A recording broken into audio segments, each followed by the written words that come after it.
Hello everyone and welcome to another edition of Design and Quilt Monthly. My name is Mark Garretts and I'm a National R&K educator. And this month we're going to be going over all about how to use the fabric library in Design and Quilt. Okay, so the first thing we're going to do is we're going to load a quilt block. So I'm going to do that by coming up here to my quilt block library and click it. And I'm in the traditional folder here. And let me just pick one. Let's click this block here, and you can see I've got a basic block of 4 squares. And these are pre-assigned colors that were in the library. So I've got red, and I've got kind of a blue-gray. And you can see those colors right here in my design palette. And below that, you see the palette of available solid colors I want to add to it. So I could, for example, change this red to a different color by clicking it to select it, and then let's say I want to change it to a green. I can just select that and change it to a green. So that's the way we change to solid colors. Now doing fabric is very similar, but you don't see any fabrics down here, and the way you get to show your fabrics is you click this little icon right here. It's called Expand the Pop-Up Palette, and if I click it, then what you see here is the pop-up palette. Now, I've been playing with it, so it defaulted to fabrics, but when you open it, it's going to look like this. It's going to, for the first time, it's going to show the palette of colors. And you can select a color this way as well. So if I've got this selected, and I can tell it is because it's outlined, if I want to change it to yellow, I can click that. So this is just another way of selecting colors rather than having to look down here. So this way I can see them all at once. But if I click the fabrics, you'll see that I've got populated here with the default fabrics that come with Design and Quilt that you can play with. And here, right below that selection, I've got small icons, medium icons, and large icons. And small icons look like this. Medium icons are what the default is, and large icons, you have to scroll down to see them all because they're really big. So I'm going to go back to medium. I'm going to scroll down. Let's pick a fabric. Let's pick this floral here, and it puts it right in, as you can see. Right here, I've got scale percentage, so this way I can scale it. I can make it bigger or larger, and 100% is the original size. If I wanted to make it smaller, I would go less than that, so say 80%. If I wanted to make it bigger, I would put a value bigger than 100, like 120%. I've got a maintain aspect ratio control here. What this does is whatever I change in one reflects the change in the other to keep the aspect ratio the same. So like I said, if I change this to 80, and it puts it in 80 automatically over here, and if I click off of that and click over here in my design, you can see it scaled it, okay? So I can go back to 100%. So let me go back to 100. And again, I'll click on it, and you can see that it scaled it back to where it was. Now, I've also got an offset, and what that does is it shifts the pattern left or right, because our picture of this fabric swatch is likely to be bigger than the actual swatch that we have as part of the quilt, the piece. So if I wanted to shift this left or right or up or down to see what that would look like, I can do that. So again, this is a percentage. This is left and right, and this is up and down. So if I want to shift it left by, say, 20%, I would put in minus 20%, because that's going to take it left from 0. And again, if I click it, you'll see that it shifts. And I can also change the angle. So I could change it to, say, 45 degrees, and click it again, and you can see it changes the angle of it here. So that's how I would use the built-in fabrics. It doesn't come with very many fabrics, but what if I want to add fabrics of my own, which is probably what you want to do so you can see what your quilt is going to look like with your real fabrics.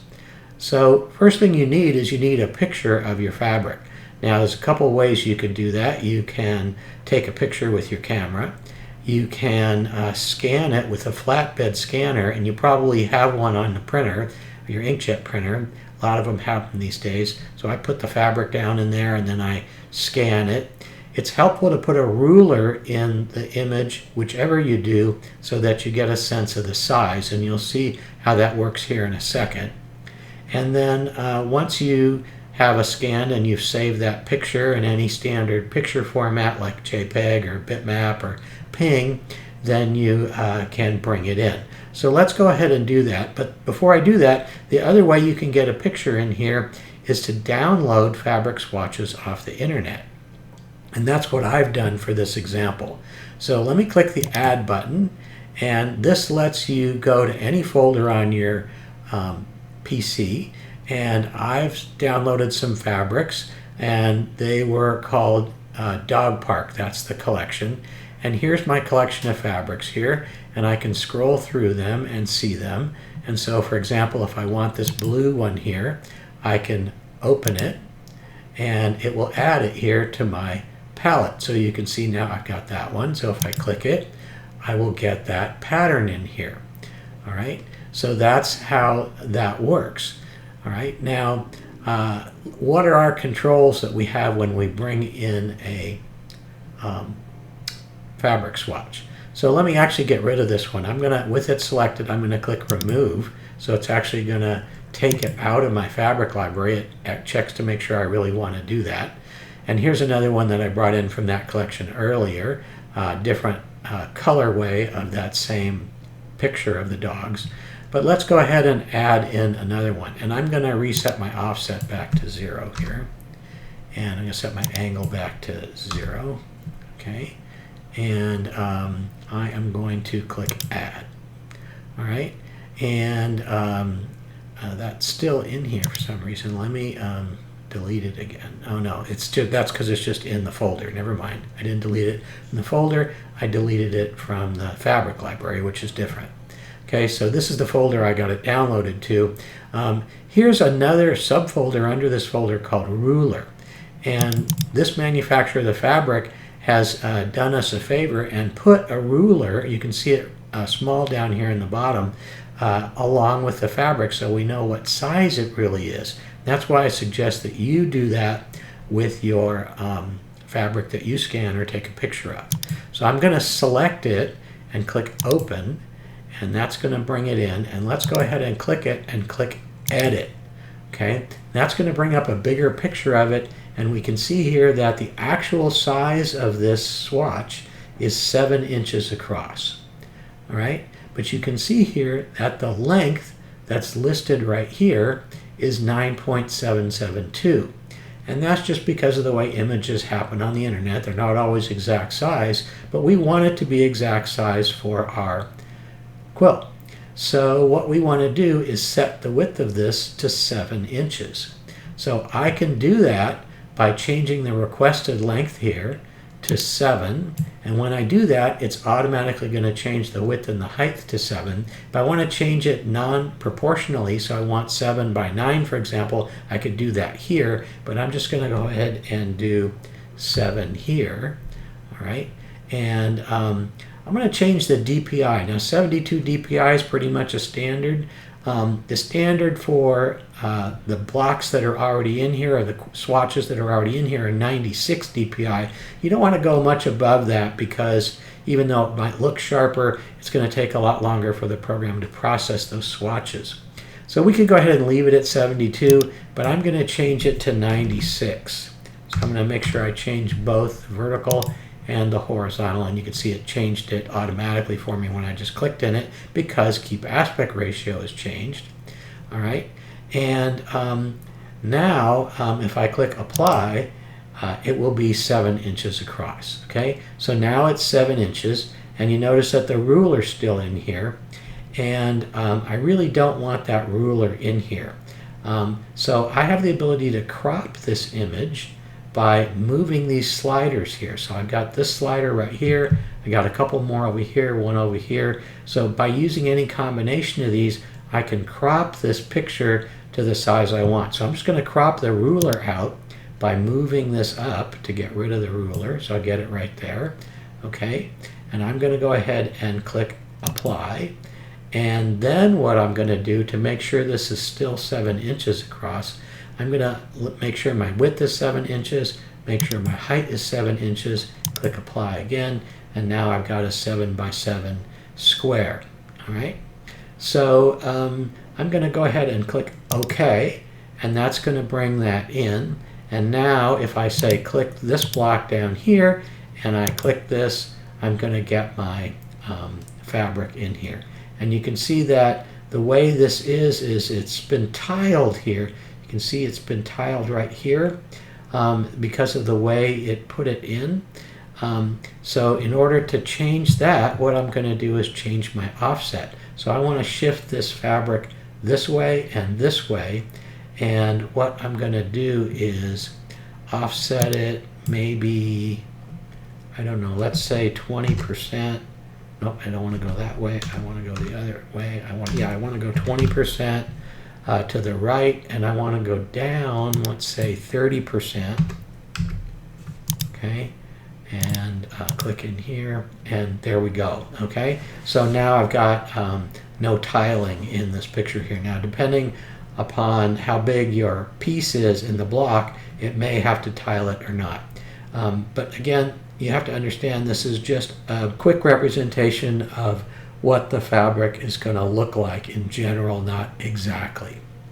Okay, now you might have noticed that here in my fabric library, I've got a piece of fabric that I didn't scan or take a picture of exactly straight. So I'm going to click that, and you can see it puts it in here for me when I click it. So if I don't want it to go in here, I got to make sure I don't have anything selected, but it's okay. I'm going to click edit, and we're going to show you how to straighten this. Okay, so here I've got define, and define I can do horizon or I can do scale. Okay, and we'll come back to scale in a minute. All right, so I'm going to leave horizon selected, and when I come over here into the image, you can see that I've got a kind of a tilted square with a cross. And the idea with this is I want to draw a horizontal line that represents horizontal. I want to draw a line on this that represents horizontal. The top of this is a convenient place to draw that line. And the longer I draw that line, the better. So what I'm going to do is get right on the edge and click and drag a line across and line it up. And when I let off the mouse, it is going to rotate it and make it horizontal for me. Okay, now it's 14 inches wide the way it is right now. I know that this is supposed to be 7, so I'm going to change my requested length to 7 and click apply. All right, so now it's 7, and it says it's 7.62, and that's because I've got this extra white space out here. All right, so I've made this whole thing 7, but I really want this part 7. So that's where scale comes in. I'm going to click scale, and now I've got a different icon. And now what I'm going to do, more precisely, I'm going to get on one edge of it and click and drag across.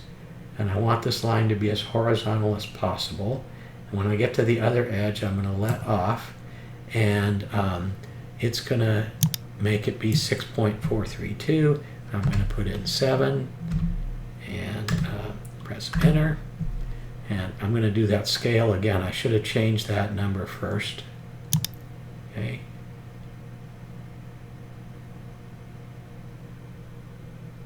Make it straight. Okay, let off, and now it's 7 inches. Now what I can do, and it's 7 inches where I drew that line. So this part in here is now 7 inches. So if I crop this to get rid of the white space,